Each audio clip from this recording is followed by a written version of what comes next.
Extract from the 55th Contact Continuation, Monday the 14th of June 1976, 5:53 p.m. Translation by Flow, Land Group Australia. The 8th of June 2016. That should probably be enough for this question. Can you now tell me where Atlantis was actually located? I have wanted to tell you about that for a long time already. Atlantis was divided into two empires. Greater Atlantis was located between the split continents of America/South America and Europe/Africa, while Lesser Atlantis was located in the area of Santorini. Greater Atlantis was destroyed through war feuds with the citizens of Mu, which was located in the Chinese Gobi Desert, and sank into the ocean. But Mu was also eliminated and ceased to exist, thus only the subterranean city of Agartha was left. Lesser Atlantis was destroyed around 6,000 years later, indirectly by the gigantic destroyer, the gigantic comet, which dragged Venus into the Solar System 3,500 years ago. Through the tremendous tremors from the destroyer racing past and with Venus in its wake, enormous damage was done on Earth. It shook, burst open in many places, and huge volcanoes erupted. One of them was the existing Santorini. It exploded and, in a wide circle, pulled various islands into the sea, while the sea began to bubble and a tsunami wave of around 2,000 meters high was created, which rolled over present-day Crete right up to Egypt and Syria. In those days Crete was still called Minoa, and its citizens were descendants of Atlantis. Many of them were still able to flee to the Hellenic mainland and thus save themselves. Minoa continued to exist as an island, but most of the other islands of Lesser Atlantis, which were located around Santorini, sank. 60th Contact. Thursday the 8th of July 1976, 2:03 p.m. We should first of all clear up some things, before we concern ourselves with new questions. Namely, it is the case that the human beings of Earth are still unknowing in many things, whereby misunderstandings arise. So this happened, for example, through two questions from me in relation to the American government and the American Pentagon, with respect to materials and dead bodies of extraterrestrial origin. In regard to the government, you have confirmed that it has some things of extraterrestrial origin in its possession, whilst you answered this with a no in regard to the Pentagon. Well, it was not clear why for one thing you say yes and another no. Your question is very illogical. And you don't seem to understand. Between us, the questions are dealt with logically. However, for the Earth human beings this is not always comprehensible, because they simply do not know certain things. So to them it is largely also unknown that the American government simply is a national government, whilst the American Pentagon embodies a Ministry of Defense and War. Therefore, concerning this matter, you should give an explanation. I understand. America is being governed unofficially by various forms of government. On one hand, the presidential government governs there. On the other hand, however, also the Pentagon as well as the military government and also the CIA, and so forth. Officially or really belong together, however in truth all three forms, in their innermost, work only for themselves alone, so in a manner of speaking they make up their own form of government. If therefore your questions are related to the official government on the one hand and the Pentagon on the other hand, then accordingly I have to give you also two different answers in relation to this, namely that one of these governments is in possession of certain materials, and so forth, of extraterrestrial origin, whilst it is not known to us that the Pentagon is supposed to be in possession of a few dead bodies of extraterrestrial intelligences. The possibility may indeed well exist, however, we have no knowledge about whether it is actually so. In the meantime we have made an effort to clarify this question, however, we were not able to reach clear results. I think that this explanation may be sufficient. Now, however, I just would like to sound you out thoroughly in regard to Atlantis and Mu. You have promised me already more than a year ago that you would give me enough information about it. In the meantime, concerning this question, You have probably made a few remarks, but you have not yet given exhaustive information and explanations. Certainly, I explained to you at that time that I would inform you when the time is ripe for it. I know that, but isn't it time yet? The time has arrived to speak about it. It pleases me. Then go for it. I am all ears. As I already explained at an earlier point in time, Atlantis and Mu destroyed one another. However, this was a peculiar case, and I have to begin to recount from a very early time. About 150,000 Earth years ago, after a very long time of wars and of uprisings, our home planets finally found peace and freedom. Many millennia before the creation of calmness, peace and freedom, however, a scientist called Pelegon made himself the leader of a group consisting of about 70,000 human beings, and with their help he appropriated numerous large spaceships and fled. As a great scientist, it was an easy thing for him to force the 70,000-strong group under his control and to bring them to Earth in a frantic escape through space and time. On board of his stolen spaceships were close to 200 very good scientists of the most varied fields of knowledge. From them, and also from the whole group, Pelegon was unanimously accepted as God, thus as king of wisdom and leader. During the following millennia their descendants lived on the earth and built up a high culture. They built many and large cities and inhabited all continents of the earth. Their flourishing lasted close to 10,000 years. During this time all went well and everything found a very high level of development. However, before the 10,000 years were completed, dissatisfaction erupted again through the lust for might of some that were greedy for might, which led to deadly wars that made the entire earth tremble with wild war cries. An earth-world war took place to the extent as has never happened before and has not been brought to earth since. Everything, but really completely everything that the ones who had come from space had built up, was destroyed and annihilated, and only a few thousand human beings of these extraterrestrials survived the tremendous catastrophe.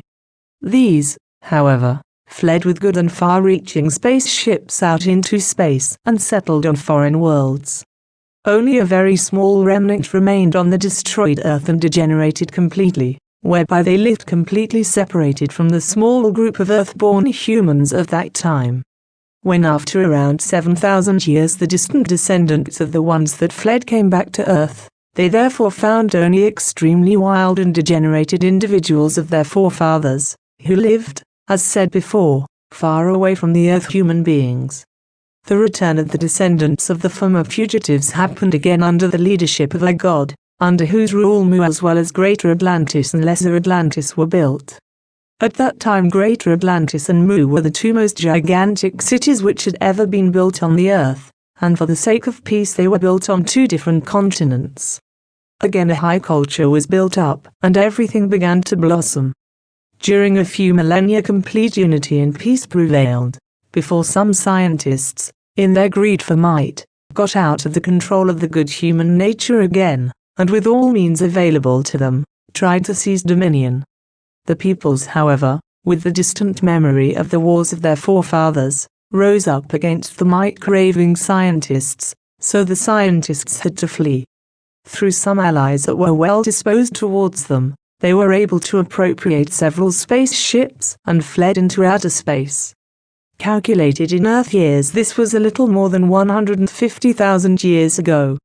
During the following tens of thousands of years, these evil-minded refugees lived in a different space and time configuration to our Pleiades, in a neighboring solar system, fathered many descendants, and developed a high technology, which offered them tremendous possibilities. This technology, however, they furthered only in hatred and revenge, because they thereby wanted to bring the Earth under their gavolt. Through their government, the hatred and pathological craving for revenge of the descendants was constantly stirred up and driven so far that, in their own ranks, a certain order could be maintained only with very great effort and dreadful punishments. Thus a people of malicious and bestial nature came into being. It was also their hatred through which the average life expectancy of these hate-filled human beings was driven up by means of research, gene manipulation and through mutations, and so forth, so that in the end it amounted to several thousands of years. Each individual human being of this people was taught in the art of war and in the most outrageous intrigues. After 2,000 years these hateful people had progressed so far that an attack on the earth could be considered. Thus they got on their way, climbed on board their large spaceships and came to Earth. This was around 103,000 Earth years ago. Their leader was the JHWH Eros, the Barbarian, a scientist of extremely bestial disposition and of coercive might. For his help he had appointed many scientists of most varied disciplines as deputies and sub-leaders, 200 in number. Suddenly and predatorily they pounced on the earth and stole new land for themselves. Thus they were then able to colonize the North of America. It is the present-day Florida, which came to rest in the present-day South only due to a shift of the earth. From there they won a great might over the earth for themselves, whereby they continuously fought Atlantis and Mu. Constantly they pushed forward to Greater Atlantis and Mu, in order to bring these cities into their possession with acts of war. Thus for many further millennia, worldwide war blazed, before evil elements of the hate-filled human beings were able to infiltrate into the ruling elite of Atlantis and Mu, who secretly stirred up hatred and revolt, until Greater Atlantis and Mu were completely destroyed through the intrigues, whereby few survivors went into servitude, while great scientists were able to flee with their spaceships and return to the former home worlds of our 7 stars, being our Pleiades, which was settled by the earliest forefathers when they left their original home worlds in another space-time configuration in the Vega Lyra region. However, the form in which Greater Atlantis and Mu were destroyed was of such intrigues and full of horror that, in the history of the human beings of the earth, it will probably never be paralleled. The intriguers stirred up malicious machinations between the Atlanteans and the citizens of Mu, which led to mutual actions of war. Between both arose malicious hatred and the will to destroy. Mu, which was in the Gobi Desert, feuded with Greater Atlantis, which was built in the Great Island Kingdom between present-day Africa and America, before it sank in the Atlantic due to the greatest earthly war catastrophe of all past and probably also future times, leaving behind only a few small islands, which today you call the Azores. At that time, the war powers of Mu and Atlantis were of horrendous might and size and equipped with the highest technical achievements. So, Greater Atlantis alone had at its disposal an army of 4.83 million men, which was equipped with small combat beam ships. Furthermore, the government of Atlantis commanded a giant fleet of 123,000 units of single-man destroyers, miniature beam ships for close earth combat. In addition, there existed another 16,431 Eliminator units, miniature beam ships, which, through the effects of heat, were able to totally eliminate all material within fractions of a second. Finally, they were equipped also with 24,230 overkill beamers, each of which required 10 men to operate, and were installed in mid-range beam ships. To this tremendous might Mu was inferior, which however did not make it less dangerous for the Greater Atlanteans, because the Mu scientists had likewise developed very dangerous weapons, which in many ways were even more dangerous and more destructive than everything of the Atlanteans altogether.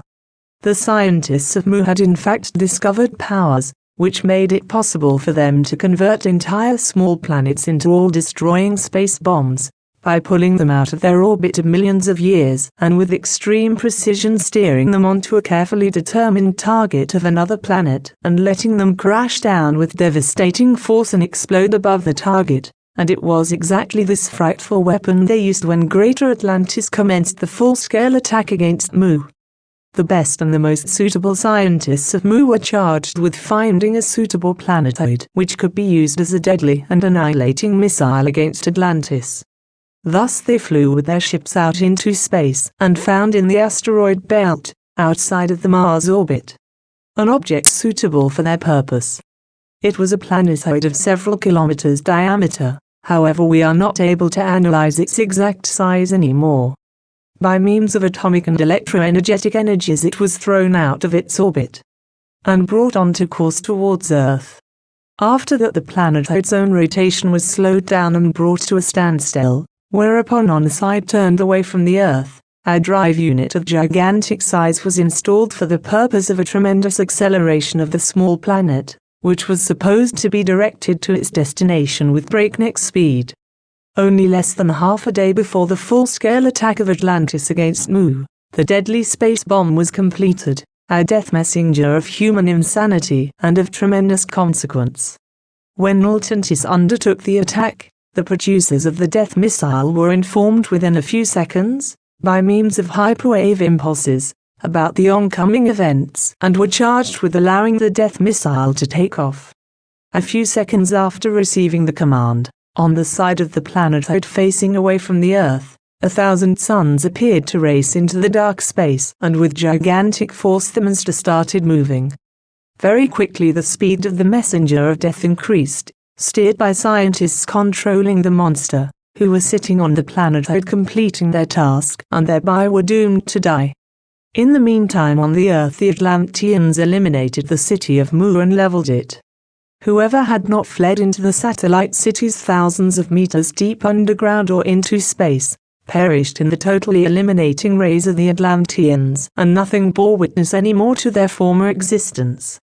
The victorious Atlanteans, however, returned to their gigantic island kingdom and celebrated their victory achieved over Mu in a true delirium of joy. However, their joy did not last long, because they had barely begun their festivities when messages came thick and fast in regard to the danger rushing towards them through space. Only a few high government officials and scientists were still able to clear out and flee with their spaceships into space before the catastrophe was unleashed over Atlantis and made it sink into the sea. The ones left behind and doomed to die saw the disaster racing towards them, high in the sky and far in the northwest above the sea and the far continent. As if out of nothing a dark celestial body suddenly appeared, which advanced at frantic speed with its far side blasting off blinding light. The Colossus came rushing in quite low and in a few seconds turned into a giant. First only visible like a small shooting star, in a few seconds it turned to a gigantic size with a fiery tail. Fascinated and transfixed, saucer-eyed from fright, the human beings stared towards the monster, which so completely silently sped towards them, then however suddenly gave an unbearable howling sound, as it plunged into and rubbed against the first levels of the atmosphere of the Earth. 2 seconds later the planetoid began to glow like a supernova and created a heat of more than 340,000 degrees. In a split second vast areas of country burnt to smoldering ash, when the enormous heat fell down from the speeding giant. Then the space bomb suddenly exploded at less than 172 kilometers altitude and transformed into many thousands of small and larger meteorites, which, like small atomic bombs, were catapulted to Earth and with devastating impact destroyed everything that got in the way and which was in the areas of impact and shock waves. Through the tremendous explosion the whole Earth was shaken and the thunder of the explosion rolled around the entire globe. The planet was shaken badly and many volcanoes erupted out of it. 2 large parts of the exploding planetoid crashed like titanic fists into the Atlantic and pierced through the hard crust of the Earth on the bottom of the ocean. It was as if the world was going under, because the power of impact of the debris was greater than many hydrogen bombs such as you insanely possess today. Deep in the ocean the Earth's crust was torn apart and the way opened for the boiling hot and glowing magma of the inner Earth, which now viscously poured out. The seawater began to bubble and to boil and the vaporizing masses of water shot up into the atmosphere, up to 35,000 meters high. Through all of this happening, the wild ocean was thrown up into a gigantic tsunami wave, which surged forward with frantic speed and a height of 2,300 meters, pulled along everything and simply let entire countries sink into the water, or at least destroyed whatever was in its path. The island empire of Atlantis, however, sank within a few minutes in the raging waters of the Atlantic, without even leaving one single surviving life form behind. The capital city, which was built like a beam ship, was torn into several pieces and sank with the foundation. This is how the event with Atlantis and Mu unfolded about 9,500 years before today's calendar. Fantastic. But where from do you have this knowledge? It was handed down to us. Phenomenal. But you said just a moment ago that these events belong to the past 9,500 years before our calendar, as you say. Is the state exact? Certainly, up to 2 years exactly. Calculated back, it is exactly 9,498 years before the start of the current calendar. If you go from the year 2000, then it is exactly 11,498 years. I can't believe it. You doubt my information? Certainly not. But just look at this. Here I have received a magazine article from one of our group members. In that a man named Otto Muck, a German physicist, has calculated that Atlantis must have been destroyed at exactly 7 p.m. on the 6th of June of the year 8498 BC, and indeed precisely as you have just told it, only that he thinks that it was a purely cosmic catastrophe. That does not surprise me. So, and why not? This man has after all calculated everything very precisely, up to the year exactly. Only that he erred by 1,000. Sure, that is a miscalculation, because he relied on information, which is incorrect by years. Additionally, he assumes that through the Mu Atlantis events Noah's flood was triggered, which is not true. That is known to me. However, I really thought that you would be surprised about the calculation and explanation, which in my opinion is very remarkable. Why should I? The explanations of this Earth human being Muck are very well known to us. Also the fact that he, apart from the calculation of the year, is very close to the truth in certain things. But he must indeed know this, because only through one of his earlier personalities were the legends about Atlantis recorded in writing for posterity for the first time 2,322 years ago. You are driving me crazy. You actually think that one of the earlier personalities of this Muck was the former Plato? I do not think so. We know it very exactly. Here. Just draw a comparison with these two pictures. Here is a bust of Plato, and here is a picture of Otto Muck. Does anything stand out for you? Man, girl. That fits. Both of them are almost the same faces. Consequently, Otto Muck must still today show a relationship with his former existences. Certainly, since then it has been inherited down through one family lineage. That is really fantastic. If that man knew it. Unfortunately, he is not very responsive to such things. Thank you. But in the past you had told me that you would answer the question regarding Atlantis and Mu only when the time is ripe for it.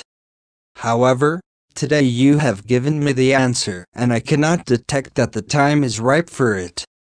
How can I recognize it? That is very simple. For many years now we have been keeping an eye on Otto Muck, who also has been inspired by us to certain things. First, he was supposed to go public informatively on a large scale with the results of his research, in order to prepare the human beings of Earth for the full truth about the events surrounding Atlantis and Mu at that time. This he has done, on one hand through a book, and on the other hand also through the newspaper article that you have shown me. Thereby the ground is prepared to reveal the complete truth. Today I wanted to tell you about the events surrounding Atlantis and Mu anyway, but you beat me to it with your question. I see. Then I jumped the gun somewhat. That is not so. But for now, farewell and goodbye. Extract from the 219th Contact. Tuesday the 16th of June 1987, 1:30 a.m. Then this would also be clear. So therefore the next question, and namely about Atlantis. If I remember correctly, then Somusa told me once that not only two Atlantises have existed, just the Greater Atlantis and the Lesser Atlantis. Do you know anything about that? Yes. There used to be 4 different Atlantises, So the new Atlantis beyond the Pillars of Heracles, between the Azores and Spain. Then there was Lesser Atlantis, which used to exist in the Mediterranean in the area of Santorini, and furthermore there is Old Atlantis to be named, on which later, after its demise, Troy was built, while Greater Atlantis existed in the Atlantic Ocean. The Atlanteans of Greater Atlantis were the rulers over all four Atlantises and their peoples, because all of them were of the same origin. Thus there existed a central government, whereby the